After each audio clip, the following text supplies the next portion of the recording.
Tugamba nti tokolagana na Grace ono kiri kitya? Buli muntu waddembe okwogera kyaba ayagala tebamanyi private party yaffe. So oli wavayo nagamba nti takolagana na Grace kandi nga talina yali asanze nti Grace kandi anvuma oba amusindikira message enkambwe kyaba ayogera batakinako obukakafu. Nze okujja okulaba Grace 1 nzizenga mukamaawe 2 nzizenga mukwano gwe 3 njateekamu ne element eya Kojja. Assalamu alaikum wa rahmatullahi wa barakatuh. Mbalamusiza baganda bange wonna osinze okubeera nga otulaba. Nze Sakozi Farouk wano wendi ndi ne Kojja Kitonsa ndi ne muganda wange Grace Khan the Diva ndi ne mu Ajati Sumaya. So tuzze wano tuogereko ensonga ezigenda maaso. Kojja ze akyalireko ku Grace Khan amuweeko nakumagezi kubanga Kojja ne Hajati ajje tujjewo ebibuuzi nti simanyi simanyi waliwo embeera simanyi omwana yaliwuwe simanyi kati byazo okuddamu si bwe kiri alhamdulillah tujja bimaliriza byonna 2022 nga wasubiri hakuna mchezo bwako malimanyi nti 2020 hakuna mchezo naye 2022 muliro banange vibe twagala vibe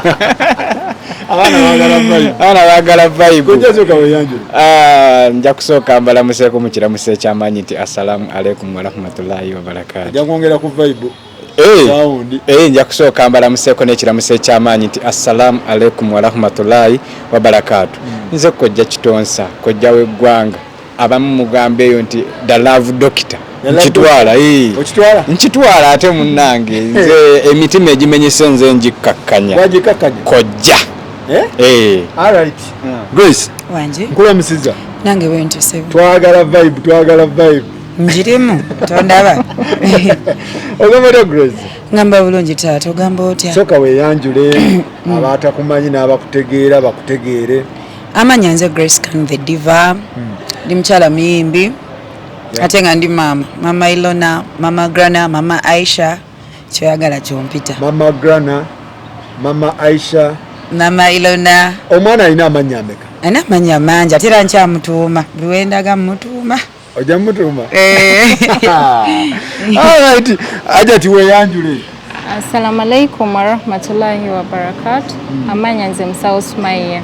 Musawo Sumaya. Esebo. Mukyala Kitonsa? Ngate weekakasa twagala vibe. Nsema nyinze Mukyala Kitonsa. Mukyala Kitonsa. All right. So baganda bange ensonga ezindesiza abantu bano tubeere nga twogera mukaawo tujjewo n'ebibuuzi ebibadde bikola ki bitambula. Kojja katusooke ndowooza naawe lwaki ozze wano?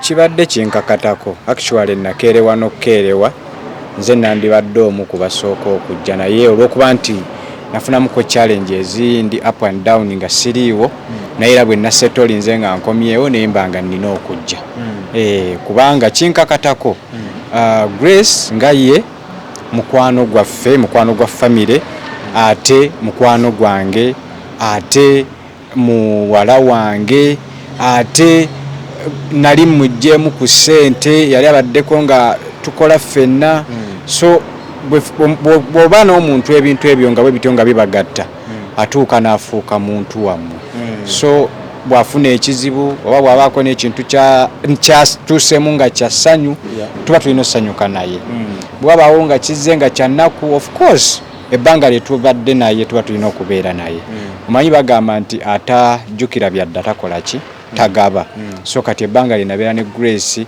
nga nze nga mukuuma nga muyimbi wange ate era ne kati sisobola mutuma kintu nantenguwa so lwaki atuuka okuzaala omwana kubanga okuzaala kufa era omuntu bw'agenda muleba n'akomawo gwasigala ngo ne bw'oba ng'omulinako obuzibu nesigala ng'okyamunyiigidde ate Allah gwe gwasinga okubonereza so okuzaala kufa tuzze kumuyozaayoza okumukulisa n'okuba omumalirivu bakyala bangi eyo mu mirempeke bakyala bangi eyo mukozesa bupiira abakyala bangi eyo mu olumala n'okozesa akaweke amazigi n'ogwokya bakyala bangi eyo mukola ebintu bingi naye omuntu amalirira n'aga nti kubanga olutwe lwamala emyezi 9 yali asobola oddujjamu nga lwa wiiki yali asobola oddujjamu nga lwa nnaku 3 naye yagala kankuuma omwana wange emyezi 9 muzaale mulabeko naye nga abakyala bangi eyo so nosalawo ojja omulabeko ku lw'obumalirivu obwo n'ebbanga lyenkolagana naye kubanga abantu abasinga obungi bo bamanyi nti nze sikolagana naye but tukolagana naye ate si nze nzekka ne ajati wange tukolagana ffenna naye so kati abantu abaddeyo nga oluusi oli asobola okwogera ekintu aga biki so ebintu ebyo byenjagala okulaga abantu nti ffe abantu abakulu ate abalabibwako eggwanga omuntu tabeera na busungu Grace Wanji Farouk Kojja ono wabadde okisuubira kino mune nali sikisuubira in the first place naye nga bwe mumanyi ye nga Kojja n'ebbanga lye nakolagana naye nga bwagambye so oba oli awo nali nakirowoozaako naye nga omanyi nti then oluvannyuma nali ndi awo nankubira ku ssimu n'angamba munaye nandyagadde okujja okola ki okukyalirako ngenda kujja ne mukyala wange nemugamba tewali buzibu Kojja naye yali by then ndoza yali ali up and down then oluvannyuma bwe yaŋŋamba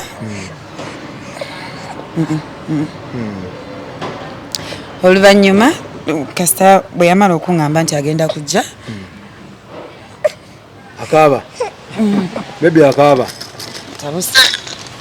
Kojja tukwatireko omwana ayagala ayagala hajati yabasitula kasirike kaba mukwase hajati kati oluvannyuma ne mugamba Kojja n'aŋŋamba nja kujja kati ndi musanyufu oli musanyufu nnyo bagamba nti mwakyankalana bubi nnyo gwe ne Kojja temukolagana temukola ki ekituufu kyekiriwo kati gwenotubuulira ekisookera ddala Kojja yali mukama wange era netuwumuzaamu emirimu obulamu ne bugenda mu maaso kati omuntu bwe mubeera nga temuwawukanye mu bubi like tewali gamambo baki oba ki nekirala nga bwagambye kisingira ddala obukulu okuzaala kufa kyova saa zino olaba wano eno Kojja olabawo ne hajati nekirala okuzaala kula oshegeraye n'ensi si yaffe ffenna tuli bagenyi buli omu alina katonda gwakkiririzaamu ze katonda wange eddiini yange gyenzikiririzaamu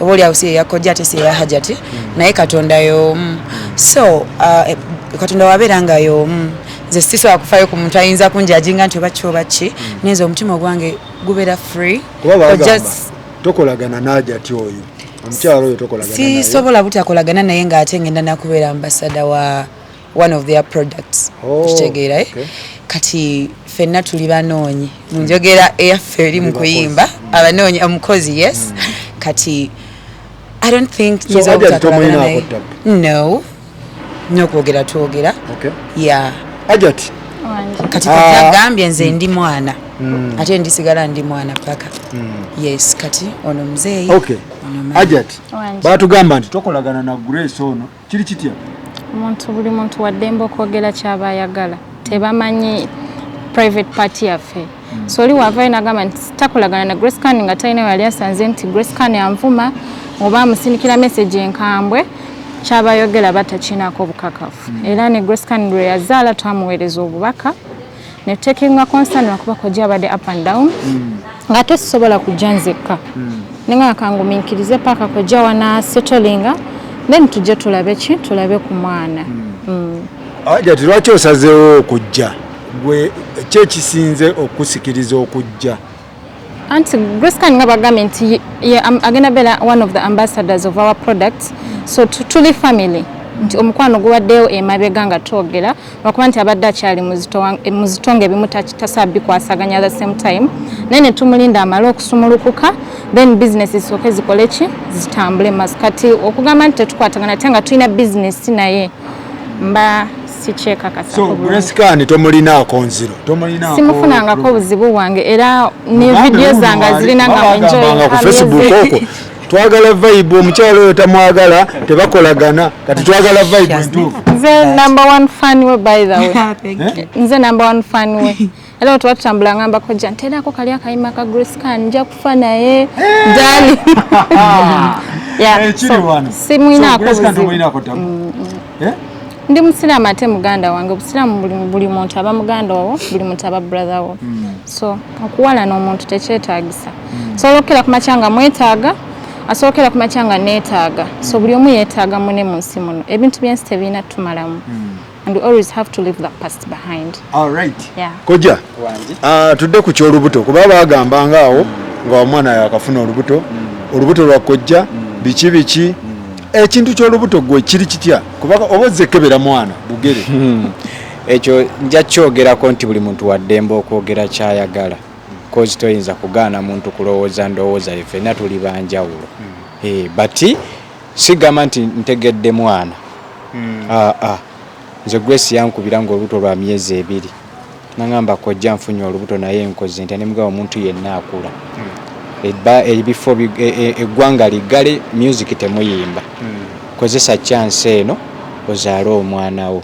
Omala okuzaala omwana ebisigadde bijja tambula mpola maaso. So singa nali nti nga waliwo embeera yonna eriwo era nga nze omuntu omukulu nalina kyenkola mmwe ne mutamanya lubuto olwo. But namanya era ne muadvisinga nga bwenteekeddwa okumuadvisinga. Nze Grace Khan nzize muadvisinga simu eno yokka mbeera akimanyi era nembantu nze bwembeera wembadde abantu bennali nsinza okuwa obudde nnyo ne tutula ne twogera mu bo Grace Khan mwali. However much abantu averi nayogera kyayagala ekyo tetukigaana. Ate oluusi ensobi zibaawo but no one is perfect. Omuntu akeera ku makya n'asobya naye singa ffenna ensobi ze twasobya ddala tutuuka mu ggulu Allah n'azituteekako waliwo anayingira ekifo ekitukuvu tewali. So ate ffe kuno ku nsi si ffe tujajinga omuntu nti akoze ensobi. Ayina okujajinga omuntu mulala nnyo era gwala eyo n'olaba n'ogaa nti laba bano basiiru byakola tebabitegeera. Ffe tukusaba busabi Katonda akwongera amagezi osobole otegeera nti gwe toyina buyinza kujajinga muntu munno. So kati ebyo nze ensonga enkulu endeese kinkwatako nga Grace ayina ekintu kyalimu okubeerawo. Kinkwatako nga Grace ayina ensonga gyagendako okubeerawo. Ate namukkiriza ne bw'oba olina kyagenda okukola nga teyeekakasa bw'agenda kukikola okunneebuuzaako. Anti awo wembuuliza kyozzenga Kojjaawe ozzenga ani ozze nze okujja okulaba Grace 1 nzizenga mukamaawe 2 nzizenga mukwano gwe 3 nja teekamu ne element eya Kojja. Oli Kojja? Kuba nayo kuba wuno azadde kati afuuse muzadde. Exactly.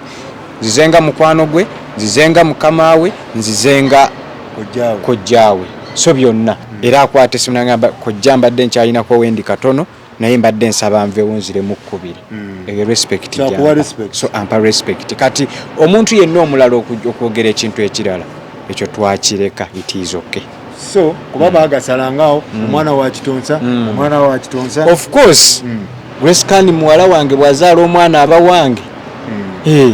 Nga bwe tukugambye nti mu Busiraamu buli omu muganda wo buli muntu yenna muganda wo. Kati siyinza kugaana oli bwagamba nti omwana wa Grace Khan wa Kitonsa ne bukyenkya omwana oyo n'atandika okusoma. Grace nankubira essimu nga Allah kyampadde obulamu nangamba omwana wange Kojja mutwala ku ssomero.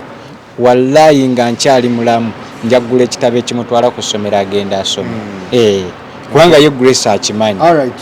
Ajati gwe ebintu bye bagambanga nti omwana woono wa baawo gwe kyekyo kiwalaba mu bintu ebyo.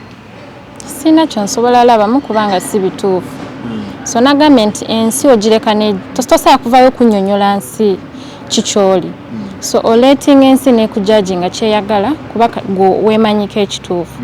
So abagamba nti omwana wowe sisa abaali boogera saababulaminga buli omu waddembe okwogera kyayagala naye nga ekituufu baba bakimanyi. Nze buli kyeboogedde nkirespectinga. Yes. Owulira otya kati kuba kati ofuuse muzadde obulamu buli butya kiri kitya?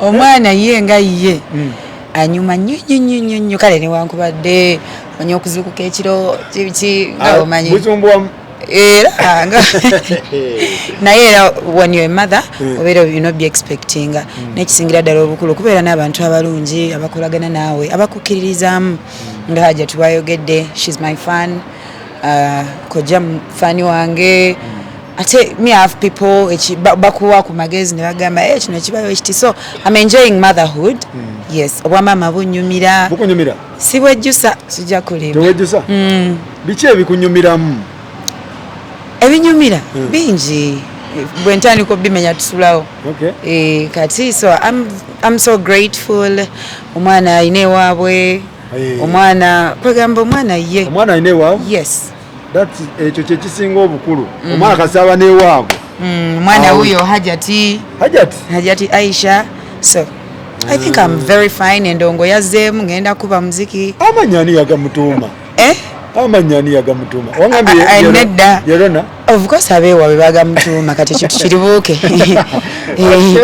naye nga motherhood eri etyamuyimbi enyuma ennyonyo kati abatazadde bannange bayimbi bannange muzaale kanako kanyuma kaba kalabika bulungi and for those of you abagala nnyo okujajinga gwe noyagala like buli kimu okireeteko opinion yo I think kino mukyagadde mukyagadde because ensi sikuleka nasigamba mbuno kino ensi kutegeera naddala abantu abasomako musawo yasoma nasoma Kojja yasoma so obulamu bwanguwa mumbeera bwetyo obeera olina ebintu nga byo bitwala wakola otyo containing omuliro ogwali gugenda mu maaso wagucontaininga otya agucontaininga what do you mean by that nawulira ebigambo bingi bye nawuliranga nze ndi mukazi mugumu kyova buli kyenkola kyonna Katonda akimpeeramu omukisa okitegedde kyova olaba ndi Grace Khan nina erinnya lyange kuba nalikolerera ate manyi tegali maanyi gange maanyi ga Katonda akebera mitima omutima gwange mulambulukufu weguti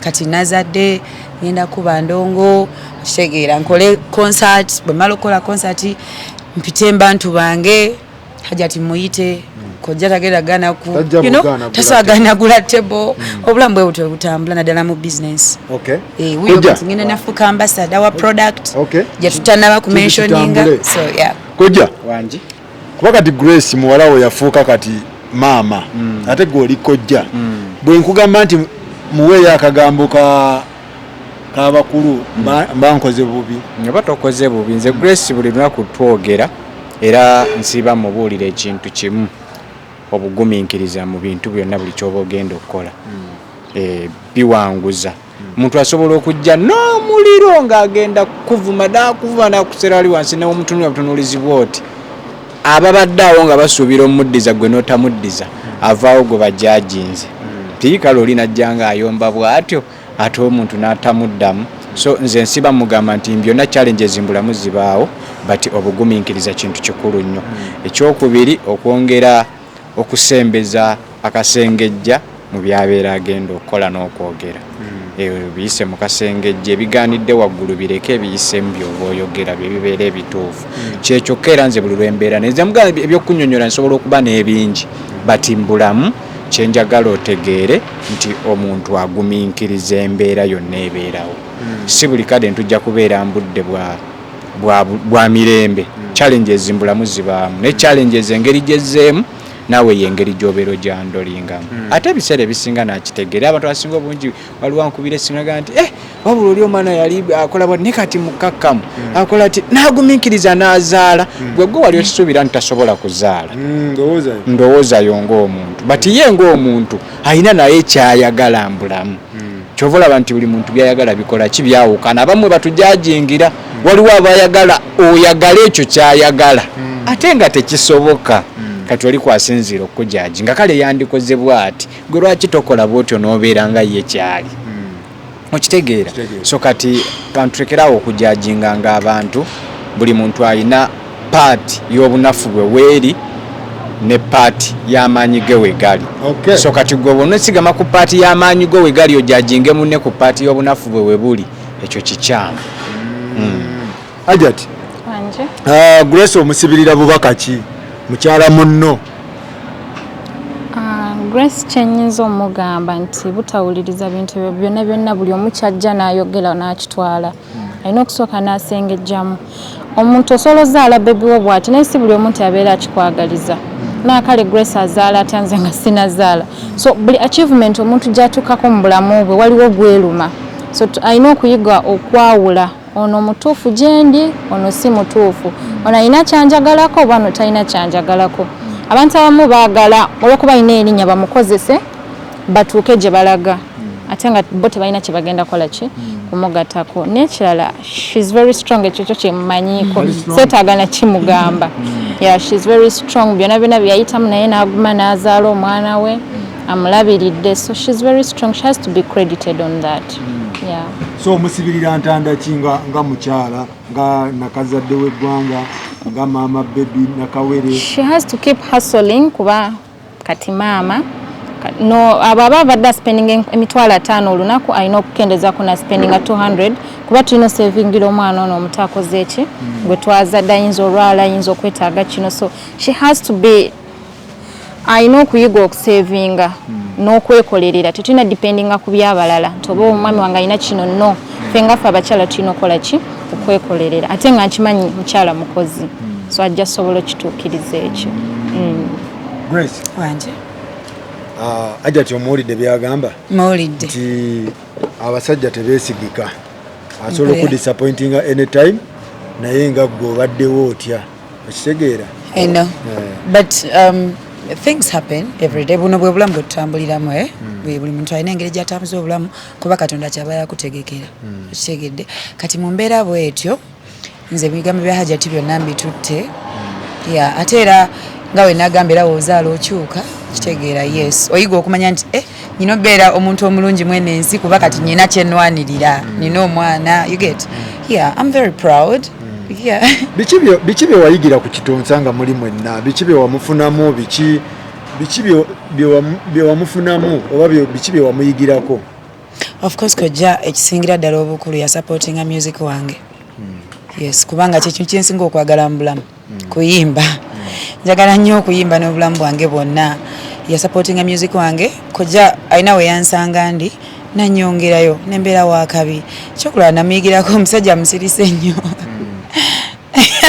Musirise?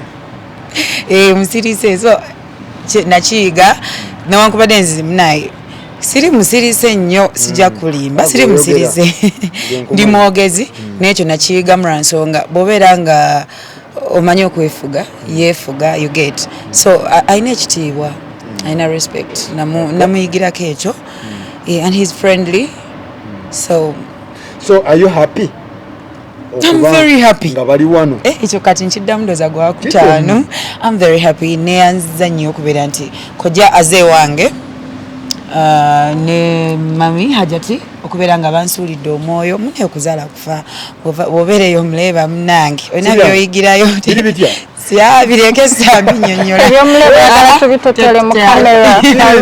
tebinyonyola kati bambi ndi musanyufu nnyo yebale kubeera muntu mulungi yebale kubeera mukwano gwange ne Hajati twebale kubeera nankolagana eyo okuuma oluganda olwo mwatabuka bubi nnyo njestabukangako na Kojja ali nekyanga bwe twagambye nti ebyo byasigala mabega. I think this is 2022 tulowooza nnyo kasente kuyimba kasente kola biddako. Yes. Alright. So baganda bange kitulese wano kujjawo bintu ebyo so enkolagana kitegeeza abantu bano balina enkolagana esimbi si eri biri kati tuli mu 2022 bintu byankolagana. Kojja wanji ono muwalawo omusibirira ntanda ki?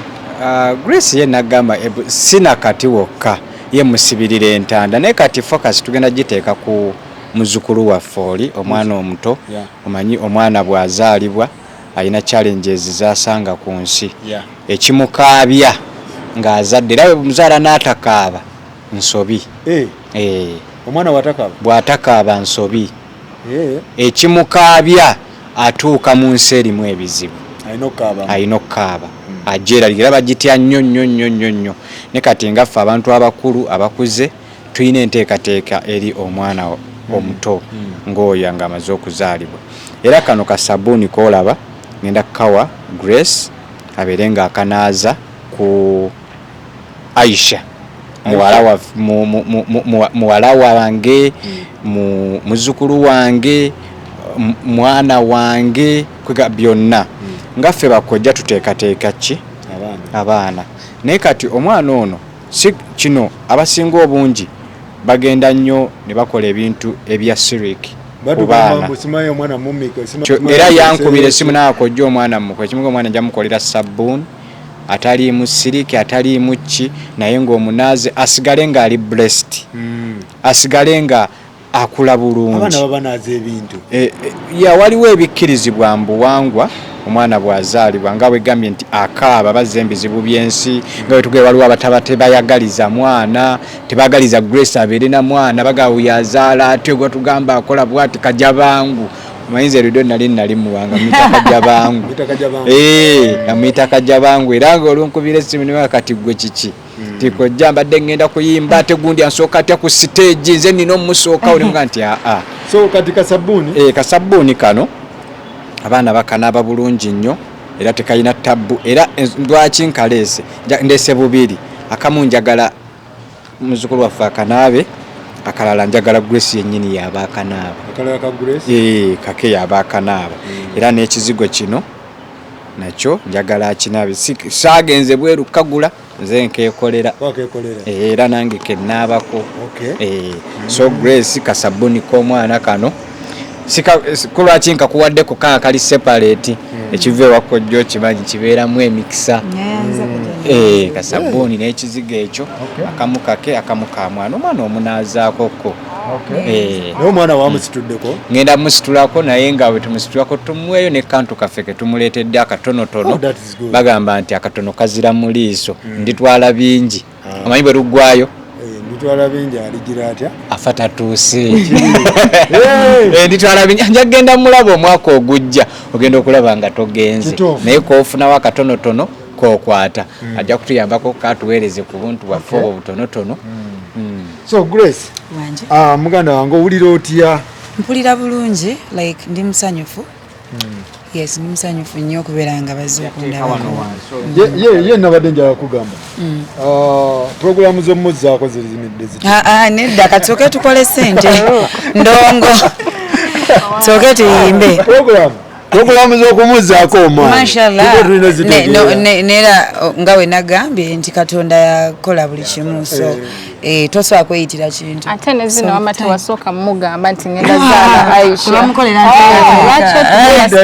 ndaba nange speed yagala kusuka ndimasi kubeera nti okutegeera nteekateeka fe baweera owisa ne tutandika edduweeza ennungi erika bebi ate endongo tugisuule naye wabala tayimu ennungi kubanga kati endongo yiyo egenda kuddamu ng'omwana yazeemu dda seegenda omuntu yenna ayina omukisa takola nsobi mu byakola abikolera mu budde obutuufu kasa wabaawo omukisa wenoga nti omusajja oyo siba atayimiiza ekintu aba ayina ekimwogererako nti kati ekyo kikolera embudde buno tugenda otutuuka mbudde buli ng'ate okola ki yagenda zaalira mu covid nga teri bivulu kati omwana wuunaagize kati endongo bagitadde abuusabuusa bebi omanyi essanyu lyayina omanyi okuzaala kyekutegeeza omuntu atazaalangako yatamanyi essanyu lya mwana isima nnoonya nange jajja yikyuli nkunoonya era wonna wooli bw'olaba akatambi kano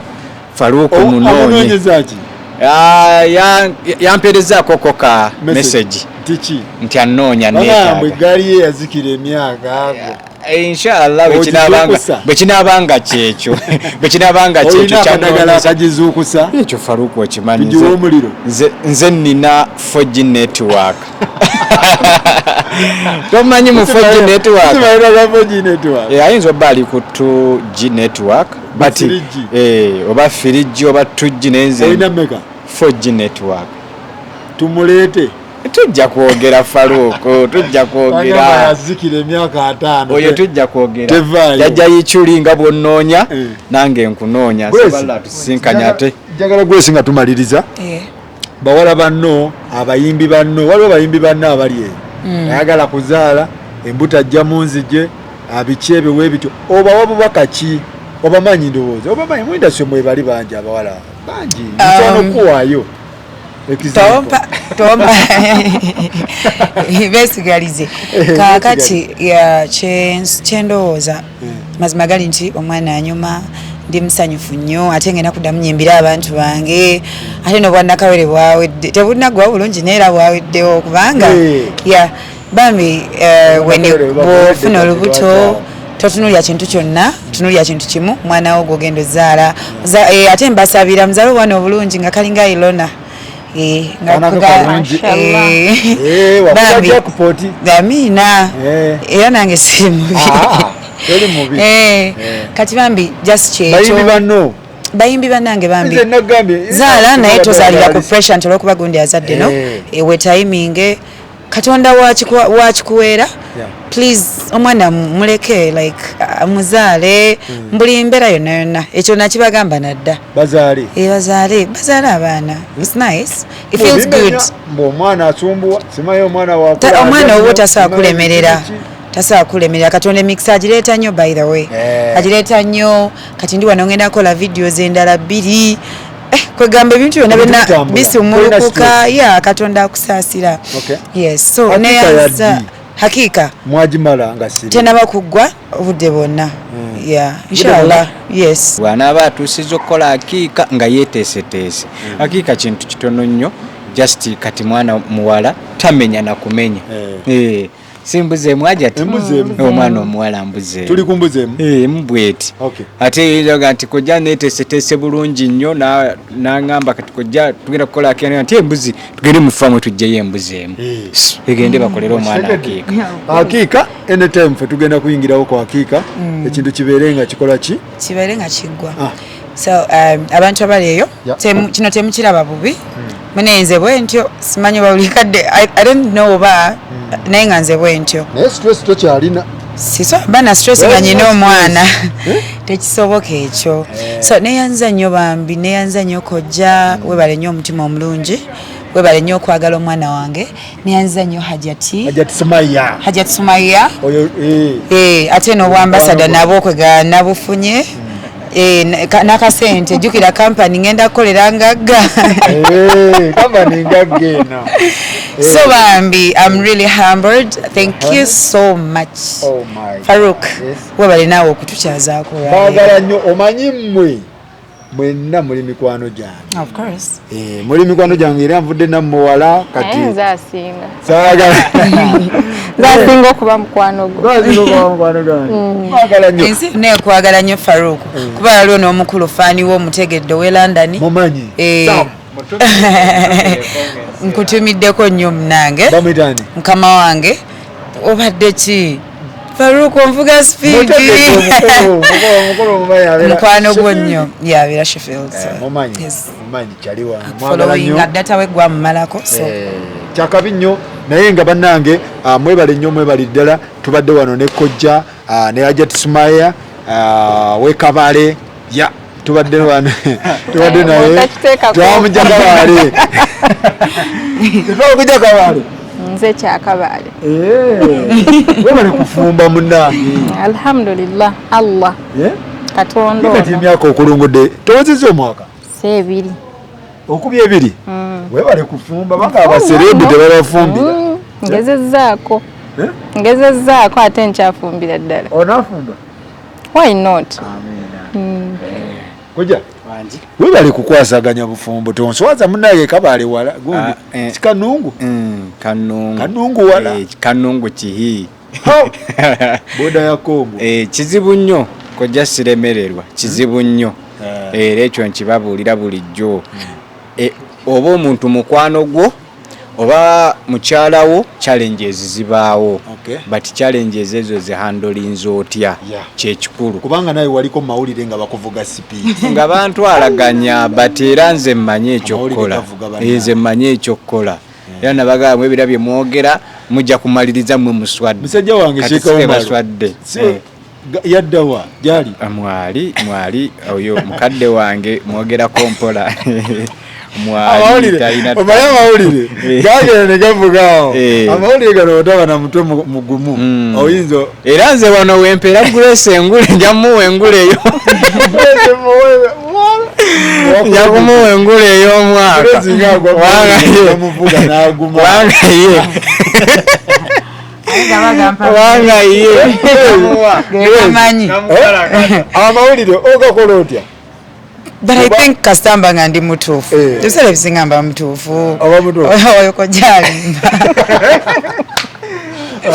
bamukalakata naye kyekyo gwe mmanyi abagumu sanze ndi kitwegguba nti nina nti nze nina emputtu nze nina emputtu Faruku nze nina emputtu mwebale nnyo mwebale ddala tukwatagane next time bwekityo bwe kibadde baganda bange famire eno terina tabu bakolagana bulungi nnyo tuzze kubalaga love mwebale nnyo mwebalire ddala